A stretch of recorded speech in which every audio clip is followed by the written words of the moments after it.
오늘도 좋은 날입니다. 특별히 이제 사도 요한은 어떻게 그리스도를 통하여 하나님을 우리에게 나누어 주시는가, 그래서 그리스도를 어떻게 우리에게 제시하는가 말씀을 나눴습니다. 어제는 바로 이 사도 요한의 이 저서를 보게 되면 사도 요한은 먼저 그리스도를 하나님으로 우리에게 나누어 줍니다. 바로 그분이 하나님이시다 이렇게 말씀할 뿐만 아니라 또 그분이 말씀이시고 그분이 영원한 생명이시다 이렇게도 그냥 말씀을 나누어 주십니다. 그리고 이제 그분을 하나님의 아들 독생자로 표현합니다. 그 하나님의 독생자 그 아들을 통하여 결국 우리가 생명을 얻기 때문에 바로 그리스도를 하나님의 독생자로 이렇게 우리에게 설명을 하죠. 그리고 어제 마지막 부분에 바로 그리스도는 바로 우리에게 성령을 한량없이 부어주시는 분이시다. 우리가 요한복음 3장 34절 다시 한번 읽어보니까 하나님이 보내신 이는 하나님 말씀을 하나니 이는 하나님이 성령을 한량없이 주심이라. 사실 우리가 보통 성령을 말할 때는 성령은 바로 우리에게 오신 우리에게 도달하신 하나님이죠. 사실 우리 하나님은 삼일째 하나님이신데 보통 우리 하나님은 뭐 아버지 하나님, 아들 그리스도 하나님, 또 영 하나님, 성령 하나님이십니다. 보통 삼일체로 말하는데 일단 우리가 아버지는 그분이 빛 가운데 우리가 범접할 수 없는 빛 가운데 계시기 때문에 바로 그럴 때 그분을 우리가 보통 아버지라고 부릅니다. 하나님 아버지라고 부릅니다. 그래서 이렇게 이 빛 가운데서 어떤 누구도 가까이 할 수 없는 분, 보통 그냥 그렇게 디모데전서 6장 16절에 그런 표현이 있어요. 오직 그에게만 죽지 아니함이 있고 가까이 하지 못할 빛에 거하시고 이렇게 말합니다. 어떤 사람도 보지 못하였고 또 볼 수도 없는 이신이 그에게 존귀와 영원한 권능을 돌릴지어다. 아멘. 그러니까 가까이 가지 못할 빛에 거하신 우리 하나님 아버지는 일반적으로 그분을 볼 수 영광의 빛 가운데 있기 때문에 우리가 갈 수가 없고 볼 수도 없는 그런 분일 때 보통 그런 분을 우리가 아버지라고 표현을 아버지 하나님이라고 표현하지만 이 성령은 그 하나님이 우리에게 오셨을 때 그분을 바로 성령이라고 말씀하셔요. 우리에게 도달하신 하나님 그분은 바로 성령이신 줄 믿습니다. 그래서 우리 주님은 곧 뭐예요? 영이십니다. 영. 그분이 죽음과 부활을 통하여 바로 보혜사 성령이 되셨다는 뜻을 의미합니다. 사실 다 같은 분이죠. 그래서 우리가 고린도후서 3장 17절에 주는 영이시다 이렇게 말하죠. 주. 여기서 주는 뭐예요? 우리 그리스도 하나님의 아들 예수를 말하죠. 주님은 지금 뭐예요? 영이십니다. 그분은 뭐예요? 성령이시다. 그분이 바로 우리에게 도달하신 성령으로 우리와 함께 하시는 분이신 줄 믿습니다. 그래서 그분은 바로 아버지께 받아 그 성령을 우리에게 한량없이 주시는 분이시다. 그리고 이제 사도 요한의 소설을 보면 그 우리 그리스도를 인자라고 설명해요. 인자. 그러니까 원래 그분은 하나님의 아들 신선을 갖고 계시지만 그분이 육신을 입고 이 땅에 사람으로 오셨습니다. 똑같은 우리와 같은 똑같은 사람이시만 다만 죄는 없으신 분이죠. 죄만 없. 사람의 모습을 갖고 그래서 그분은 항상 이 땅에 오셨을 때 나는 인자다. 인자라는 표현. 왜? 그분이 사람으로 오셔야지만 또 우리 사람을 구속할 수 있어요. 뭐 다른 짐승이 다른 것들이 천사들이 우리를 구속할 수 있지 않습니까? 사람의 구속은 사람으로 이루어져야 돼요. 사람의 피가 있어야 됩니다. 왜? 모든 죄 가운데 피가 있어야 되니까. 그래서 그분은 인자. 그래서 성경을 보니까 그분을 인자와 사도 요한은 우리를 구속하시는 어린 양으로 묘사를 하죠. 그래서 그분은 그리스도를 우리에게 인자와 어린 양으로 특별히 요한복음 1장 51절에 보면 이제 계시록과 또 이르시되 진실로 진실로 너에게 이르노니 하늘이 열리고 하나님의 사자들이 인자 위에 오르락내리락 하는 것을 보리라 하시니라. 그러니까 인자 위에 우리 그리스도를 바로 인자라고 표현하고 뒤에 보니까 촛대 사이에 인자 같은 이가 발에 끌리는 옷을 입고 가슴에 금띠를 띠고, 여기도 왜 촛대 사이, 촛대는 교회라고 말하죠. 교회 안에 교회를 운행하시고 교회를 돌보시는 분이 바로 인자이신 예수 그리스도십니다. 그래서 이게 그분을 인자라고 표현해서 그 인자의 핵심적인 것은 그분이 인성을 가지셨고 또 이제 우리의 죄를 대속하기 위해서, 구속하기 위해서 그분은 또 어린 양으로 표현하죠. 어린 양. 그래서 어린 양이란 단어들이 요한이 쓴 서신서에는 많이 기록되어 있어요. 요한, 어린 양, 어린 양. 뭐 가장 요한복음 1장 29절에 이튿날 요한이 예수께서 자기에게 나오심을 보고 이르되 보라, 세상 죄를 지고 가는 하나님의 어린 양이다. 막 그리스도를 어린 양으로 우리에게 보여주고 제공하죠. 뭐 계시록 5장 6절, 13장 8절에도 계시록인데도 내가 또 보니 보좌와 내 생물과 장로들 사이에 한 어린 양이 서 있는데, 이 어린 양, 그리스도를 말하죠. 어린 양이 서 있는데 일찍이 죽임을 당한 것 같더라. 죽임을 당한 어린 양의 생명책에, 이렇게 어린 양의 생명책, 바로 그 예수 그리스도의 생명을 가진 자들의 다 그 생명책에 기록된 그 책도 이름도 어린 양의 생명책. 어린 양의 생명책에 이렇게 말씀을 기록합니다.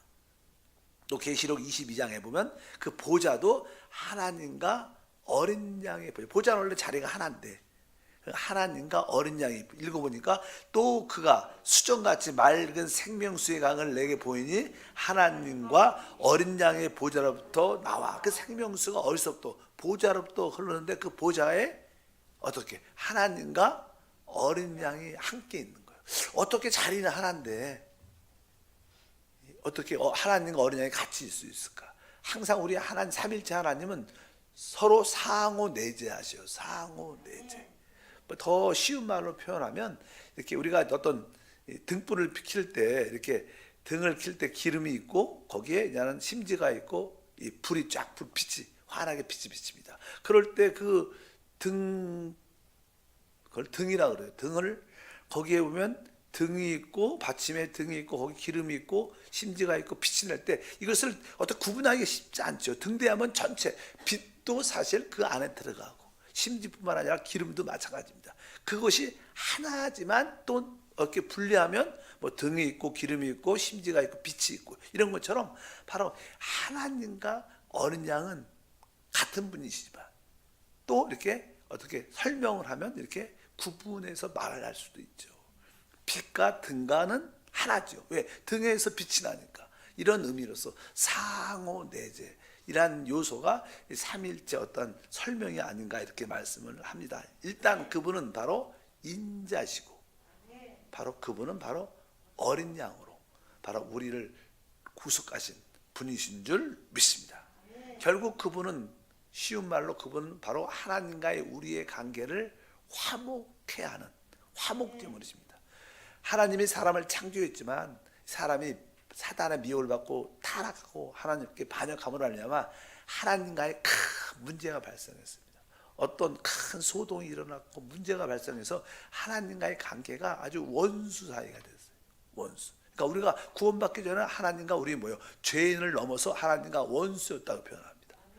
그런데 그 하나님과 우리의 관계를 이렇게 화목시켜 화해시켜야 되는데 바로 그분이 누군가? 바로 우리 그리스도이신 줄 믿습니다. 그래서 성경을 보니까 요한일서 2장 2절에 그는 우리의 죄를 위한 화목제물이니 우리만 유할 뿐이 아니요 온 세상의 죄를 유하심이라. 그러니까 그분은 하나님과 우리의 모든 관계를 화해시키는 화목제물로 더 이상 우리 그리스도가 있으면 하나님과 우리의 관계는 평강 가운데 이루어집니다.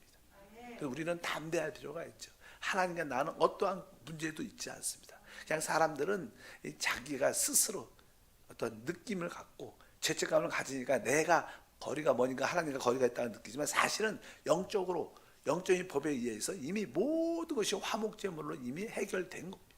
하나님과 나의 모든 문제, 소동, 어떤 여러 가지 일들은 이미 해결이 돼 있다. 그분은 우리의 뭐요? 화목제물.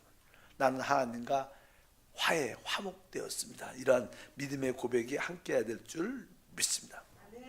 그리고 요한은 이제 또 우리 그리스도를 우리의 대언자, 변호사로 우리에게 제시합니다. 요한일서 2장 1절에 나의 자녀들아 내가 이것을 너희에게 쓰면 너희로 죄를 범하지 않게 하려 함이라. 만일 누가 죄를 범하여도 아버지 앞에서 우리에게 대언자가 있으니 곧 의로우신 예수 그리스도시라. 아버지 앞에서 우리의 대언자. 아주 멋진 말이죠. 따라할까요? 아버지 앞에서 우리의 대언자. 그러니까 바로 그리스도는 아버지 앞에서 우리의 대언자입니다. 사실 대언자란 말은 늘 말하지만 이게 변호사란 말이에요. 변호자. 우리를 대신해서 변호해 주는 분. 파라클레토스 이렇게 말하죠. 보혜사 이런 뜻입니다. 어쩌든지 그분은 대언자로서 변호사로서 왜 우리에게 대언자가 필요하냐? 항상 하나님의 생명의 누림을 방해하는 원수 사단이 있습니다. 사단의 주된 일 중에 하나는 참소입니다. 참소. 항상 사단은 우리를 참소합니다. 항상 사단이 하는 말은 하나님은 거룩하지 않습니까? 하나님 당신은 의롭지 않습니까? 그런데 당신의 자녀를 보십시오. 그들은 의롭지 않습니다. 그들은 더럽습니다. 어떻게 하나님과 함께 할 수 있습니까? 하나님 그들을 축복하시면 안 됩니다. 이런 하나님 앞에서 참소하고 또 우리와 양심에 와서 우리 참소하면 너 봐라. 네 상태를 봐라. 너 같은 사람이 어떻게 축복을 받을 수 있냐. 끊임없이 참소합니다. 사실 사단의 참소는 많은 부분이 합법적이에요. 틀린 말이 별로 없어요. 실제로 우리를 속여서 거짓으로 우리를 속이기도 하지만 실제로 우리의 상태를 보면 우리는 진짜 죄 가운데 있고 문제가 많죠. 그런 모습을 실제로 그걸 들춰내서 얘기하는 거니까 뭐 사단이 뭐 거짓으로 다 말하는 거 아닙니다. 대부분은 사실을 갖고 그것을 들춰내서 네 자신을 봐라. 네가 이렇게 범죄하지 않았냐. 너 더럽지 않느냐. 그의 참소는 대부분 합법적인 겁니다. 그러나 우리에게는 그런 연약함이 있을지라도 우리에게는 뭐가 있어요? 대언자가 있는 거예요. 바로 우리의 변호사이기 때문에 그런 참소가 들어올 때마다 나한테 얘기하지 말고 우리 주 예수께 가라. 나의 변호사하고 이야기하라. 나의 변호사에게 이야기하라. 그러면 그분이 바로 사단뿐만 아니라 하나님 앞에서 우리를 대변해 주시는 줄 믿습니다. 사단에 대한 이야기 계시록 12장이죠. 10절 읽어보니까 내가 또 들으니 하늘에서 큰 음성이 있어 이르되 이제 우리 하나님의 구원과 능력과 나라와 또 그의 그리스도의 권세가 나타났으니 우리 형제들을 참소하던 자 곧 우리 하나님 앞에서 밤낮 참소하는 자가 쫓겨났고, 그러니까 우리의 원수 사단이 하는 일은 참소. 우리를 어떻게 참소해요? 밤낮 참소합니다. 항상 우리 양심에 들어와서 양심을 건드리죠. 양심의 죄책감, 죄의식, 불안, 두려움을 늘 심어줍니다. 그래서 항상 양심에 문제가 있으면 하나님과 이 흐름이 끊겨지는 겁니다. 이 전기가 이렇게 쫙 들어오다가 어떤 전원체가 중간에 끼면 불이 안 들어오는 것처럼 어쨌든 양심에 꺼리낌이 있으면 무조건 하나님과 관계가 끊어지게 되어 있어요. 두려움을 느낀다. 죄책감이니까 걱정이 된다. 막 이럴 때 우리는 어떻게 자백하라는 거예요. 그래서 자백하면 다시 흐르게 되어 있습니다. 그 예수의 피를 믿기를 바랍니다. 하나님의 미쁘심과 의로우심을 믿기를 바랍니다. 어쩌든지 사단이 하는 일은 우리를 밤낮 참소합니다. 그럴 때 그 참소를 당하지 말고 바로 우리는 예수의 피를 붙잡아야 돼요. 우리의 변호사한테 돌아가야 돼요. 그렇게 말씀해야 될 줄입니다. 그래서 이제 우리가 어떻게 이기냐 11절은 설명을 하죠. 11절 우리 형제들이 어린 양의 피와 이렇게 자기들의 증언하는 말씀으로 그를 이겼으니, 그러니까 이 사단을 이기는 길은 바로 어린 양의 피밖에 없습니다. 어린 양의 피가 이미 우리의 과거, 현재, 미래의 모든 죄를 끝냈어요. 다만 우리가 실수하고 죄를 질 수밖에 없는 상황이 됐을 때 우리가 죄를 졌을지라도 설사 어떻게 우리의 대언자가 있다는 거예요. 우리가 자백하면 그 자백할 때 예수의 피가 또 어린 우리의 대언자이신 우리의 변호사이신 그리스도께서 우리를 사단에 대해서 사단아 내가 내 피로 이들을 구속했다. 내 피는 영원한 피다. 더 이상 왈가불가하지 말라. 사단아 물러가라. 그리고 아버지께 또 가서 내가 구속한 나의 형제들입니다. 그러면 또 하나님께서도 그 피를 보시고 그 대언자를 보시고 우리를 당연하게 용서하십니다. 그래서 우리 그리스도를 바로 우리의 대언자로, 우리의 영적인 변호사는 항상 문제가 있고 양심에 꺼리낌이 있을 때부터 내가 해결을 못하니까 내가 우리 변호사한테 모든 것을 맡겨야겠다. 그분께 돌이키길 바랍니다. 그러면 그분이 이러한 모든 문제를 해결해 주시는 줄 믿습니다. 그래서 우리 입술에는 할렐루야, 나에게 대언자, 나에게 변호사가 있습니다.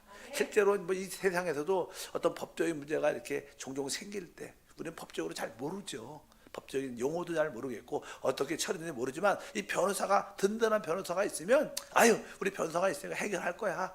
내 문제, 내 우리 직장 문제, 사업장 문제도 해결할 거야. 이런 것처럼 우리에게 진정한 변호사가 있는데 예수 그리스도 우리의 대언자인 줄 믿습니다.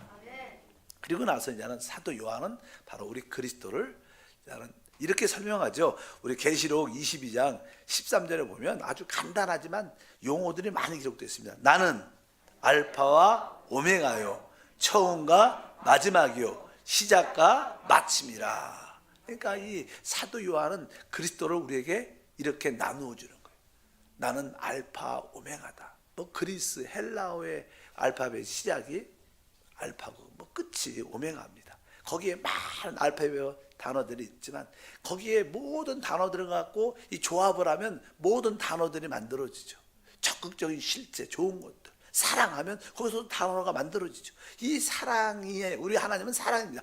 모든 알파벳에 있는 뭐 적극적이고 긍정적이고 창조적인 속한 모든 것들은 다 우리 그리스도 겁니다. 그런 뜻으로 그분은 알파와 오메가가 되신다. 우리에게 필요한 모든 것이 있으면 그 단어 갖고 조합하면 그것이 우리의 축복이 되는 줄 믿습니다. 그런 것 의미에서 그분은 바로 우리에게 필요한 모든 것이 되신다.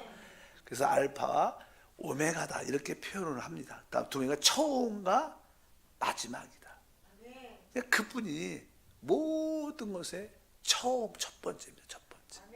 그리고 바로 그분이 마지막이라고 말씀을 합니다. 사실 우리 주님은 어떻게 보면 영원 전부터 영원 안에 계시기 때문에 그분은 어떻게 보면 시작과 끝이 없는 분이죠.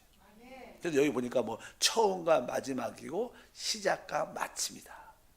뭐 그분을 설명할 때 우리가 이제 보통 이렇게 원을 봐서 원은 어디서 시작하는지 이렇게 동그라미 원은 어디서 시작하고 어디서 끝나는 게 없죠. 그냥 영원하게 또 갑니다. 그런 거죠. 우리 하나님은 그 위치에서도 영원하고 원처럼 시간적으로도 공간적으로도 그분은 영원하십니다. 그런 의미에서 그분은 시작도 끝이 되고 또 보니까 마지막도 되고 마침도 되시는 줄 믿습니다. 우리는 항상 세상 사람들은 내가 모든 일에 처음이 되고 싶고 그 사람들은 기록 같은 거 쓸 때 내가 최고다, 첫 번째다, 최고이기로 하거든.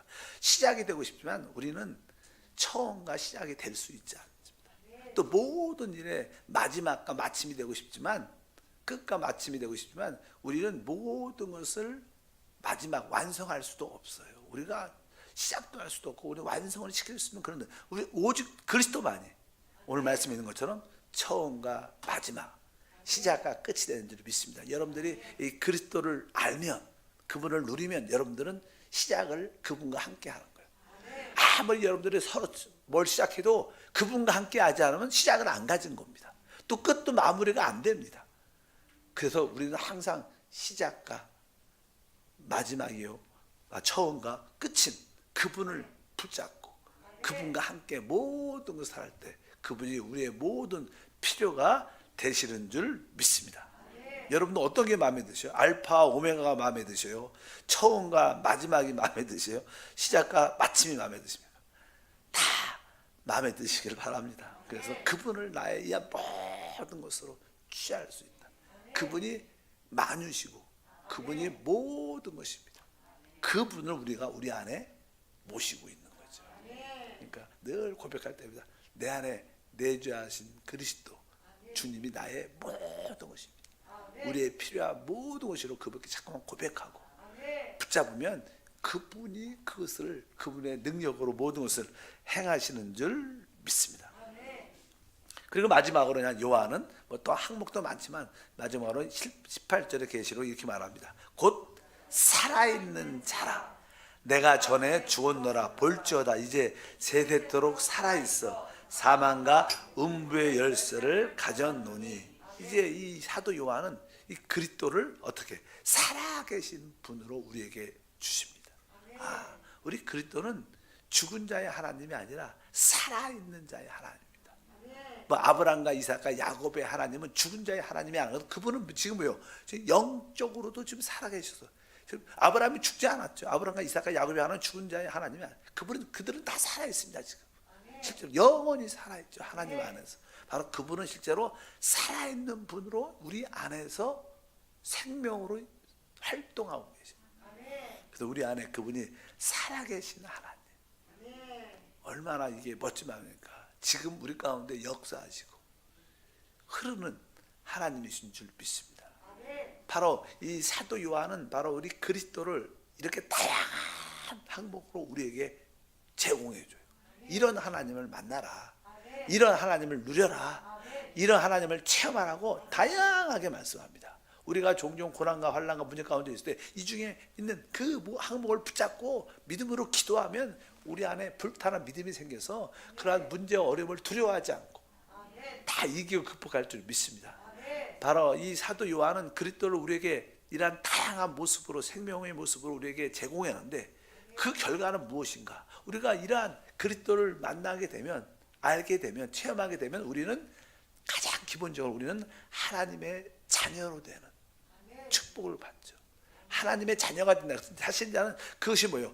영생을 갖는 거예요. 그리스도가 이렇게 우리에게 제공되는 이유는 바로 우리로 하여금 기본적으로 하나님의 그 영생을 얻도록, 사실 하나님의 생명을 갖는 것이 곧 뭐예요? 하나님의 자녀가 되는 거예요. 하나님의 자녀. 최고의 축복은 뭡니까? 바로 그리스도를 통하여 우리가 하나님의 자녀, 영접하는 자, 곧 그 이름을 믿는 자들에게 하나님의 자녀가 되는 권세. 우리는 그분이 친히 그분의 생명으로 말씀으로 난 친자죠. 친자.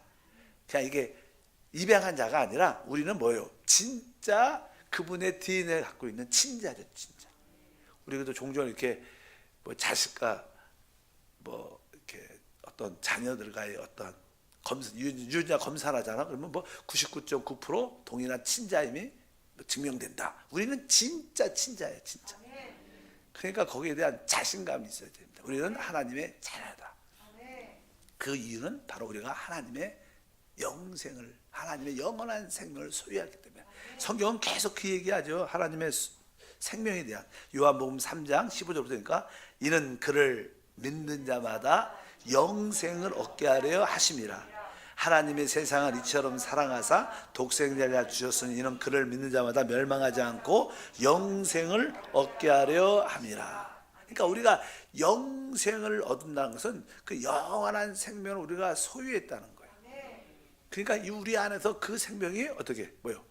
살아서 움직인다는 거예요. 죽은 것을 얻은 게 아니에요. 우리는 살아있는 생명을 얻기 때문에 우리 안에 그것이 실제로 흐르고 그것이 움직여요. 그 생명은 항상 살아있는 것들은 생명은 뭐예요? 움직이지 않아요. 그분이 우리 안에 영접됐기 때문에 영생이 실제로 우리 안에 뭐 그것을 우리가 기름 부음이라고도 표현하죠. 내적인 우리 안에 살아있는 것을 우리가 영접했기 때문에 우리 안에서 놀랍게 역사한 그 생명이 우리를 영원함으로, 영원한 축복으로, 이 땅에서 삶의 의미는 사실 그 하나님의 자녀 영생을 얻기 위한 거예요. 그러니까 우리는 뭐 이미 성공한 거죠. 진짜 우리 영원하면서 성공. 이 땅에서 조금 육신을 갖고 있으니까 좀 먹을 것이 부족할 수도 있고 그런 연약함을 갖고 있지만 그것은 우리를 죽이지 못하는, 죽음으로 이끌지 못하는. 우리는 이미 영생을 얻었기 때문에 우리는 이미 승리한 삶을 살아요. 그 생명을 더 이 땅에서 강하게 느끼기를 축복합니다.